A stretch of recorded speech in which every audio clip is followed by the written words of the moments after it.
And that breaking news, an avalanche at Palisades Tahoe. That resort right off of Highway 89.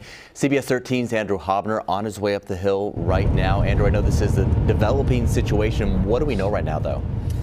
Yeah, Dom.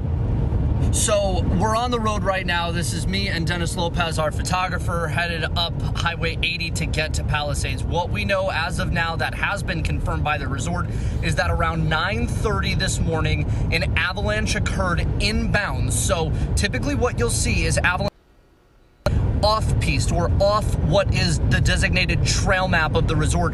This happened in the GS Gully area. So you have the base-to-base gondola, you have the KT-22 express lift. GS is just to the left off of those lifts.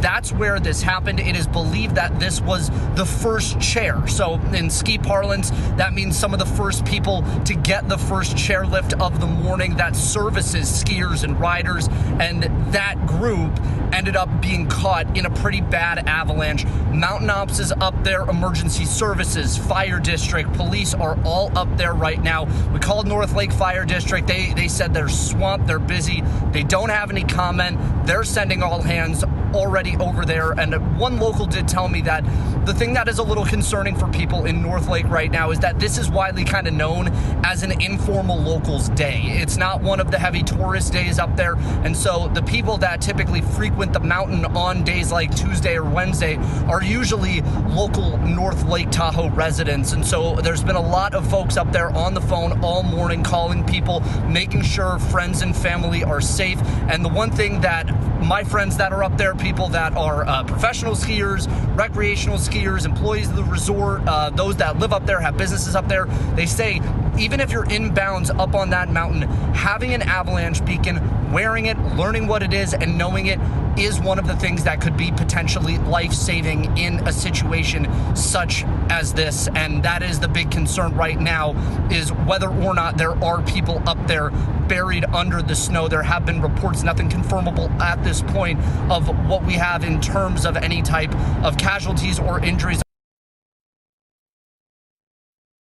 That Alpine Meadows and Palisades are two of the most avalanche-prone inbound skiing resorts in the country. Their avalanche control is used to this type of thing, but with so much snow, with so much wind, it can create these slabs that end up creating avalanches, even if you do all of the right things in avalanche control. So we're headed up the road. We should be there soon. We have another team that's going to be there, and there's going to be a press conference in about 30 or 40 minutes at the base of Palisades with a little more information. That's what we got so far as we make our way up there to get you news ahead of our 4, 5, and 6 o'clock shows. And keep with us on social media. Any updates we have, you'll find them there too.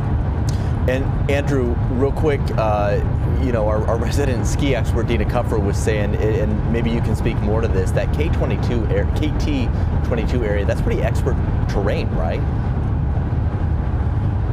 Yeah, so you have a variety of black diamond and double black diamond terrain up there. McConkey's Bowl is up there. GS Bowl and GS Cliffs are right above the Strawberry Fields run. I've skied it before. I'm an expert skier. It is difficult terrain, so this is not necessarily a situation of beginner skiers being on bad terrain. The tricky thing with terrain like that, especially when you are in heavy snowstorms, windy conditions, the type of conditions that can make avalanches happen, you can be the best skier, you can be a professional skier, and Mother Nature is still going to find ways to potentially cause problems if all of the conditions are right for it to do so, which is why the overwhelming message I've heard from friends in the skiing and riding community all morning is learning and using avalanche beacons. That is the most important thing, even if you're inbounds, making sure that you have a way to be tracked and to be safe in case the worst should happen. And we are a little certainly concerned about the possibility of the worst happening up at Palisades today. All right, Andrew Hobner, thanks for the insight. Appreciate you guys rushing up there, and make sure to drive safe. All right, let's get to first alert weather with Ashley Nanfria in the Weather Center. We have